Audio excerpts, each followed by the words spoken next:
জুলাই যুদ্ধ বললে পরে কিছু সুবিধা পাওয়া যায়, যে জুলাই যোদ্ধারা যদি পর্যটনের কোনো হোটেলে যায় 36% কমিশন পাবে। তাদের বাপের এটা কি, এটা প্রতিষ্ঠান নাকি?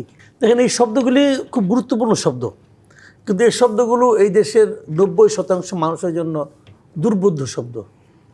মানুষ বুঝে বিদ্যুৎ, মানুষ বুঝে গ্যাস, মানুষ বুঝে বাজার দর, মানুষ বুঝে আইন শৃঙ্খলা।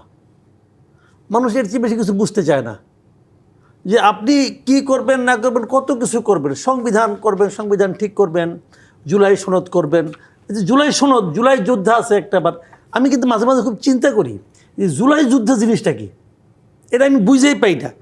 জুলাই যুদ্ধা কি? মুক্তিযোদ্ধাদের কিন্তু একটা হিসাব আছে, যারা নাকি অস্ত্র হাতে যুদ্ধ করছে তারা মুক্তিযোদ্ধা, বা বাকিরা সহযোগী মুক্তিযুদ্ধ, একটা ডেফিনিশন তো আছে। জুলাই যুদ্ধা কি?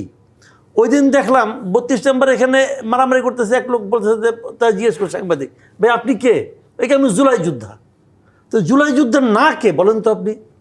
যে লোকগুলি হাসিনা সরকারের সঙ্গে ছিলেন, যে লোকগুলো আওয়ামী লীগের, যে লোকগুলো দেশ ছেড়ে পালিয়ে গেছে, এরা ছাড়া জুলাইয়ে কে ঘরে বসেছিল?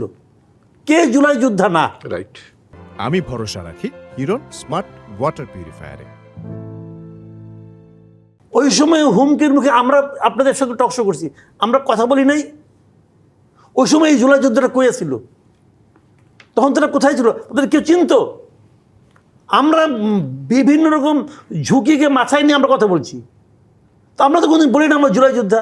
আমরা এই দেশের নাগরিক, এই দেশের প্রত্যেকটা নাগরিক। জুলাই যোদ্ধা নিয়ে এখন আলোচনা, মুক্তিযুদ্ধের আলোচনা হচ্ছে জানেন? মুক্তিযোদ্ধা নিয়ে যদি বলা হতো মুক্তিযোদ্ধার কোনো ভাতা নাই, যদি বলা হতো যে মুক্তিযোদ্ধার পোলাপান কোনো কোটা পাবে না, তাহলে দেখতে মুক্তিযুদ্ধ হয়তো না এরকম মারামারি শুরু হতো না। এখন শুরু হচ্ছে কেন? জুলাই যুদ্ধ বললে পরে কিছু সুবিধা পাওয়া যায়। যেমন ওই দিন দেখলাম যে আমাদের পর্যটন মন্ত্রী বলতেছে জুলাই যোদ্ধারা নাকি 50% ভাড়ায় বিমানে চলাচল করতে পারবে।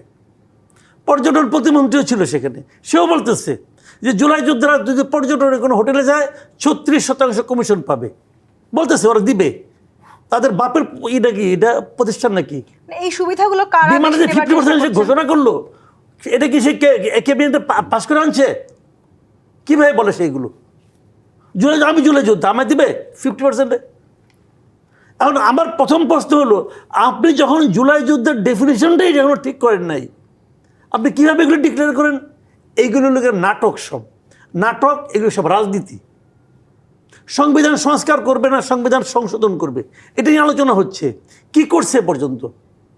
আজকে ক্ষমতায় আসছে 6 মাস হয়ে গেছে, 6 মাসের মধ্যে কিছু কয় না কেন? যে কোনো একটা কয়েন আপনি, এর মধ্যে আপনি রাষ্ট্রপতি নির্বাচন করতেছেন আগের নিয়মে, হাসিনার নিয়মে। কিন্তু আপনি সব কিছু হাসিনার নিয়মে করতেছেন। সংসদ আপনি স্থানীয় সরকার করবেন, ওইটাও আগের নিয়মেই করবেন।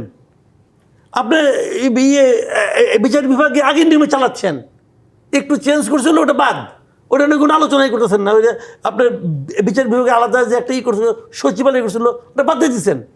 তো ভাই এইগুলো হলো জানেন কি, বলার জন্য বলা। মোদ্দা কথা হলো, আমি ক্ষমতায় গেছি, আমি যেমনি চাই দেশ আমি ওইভাবে চালাবো।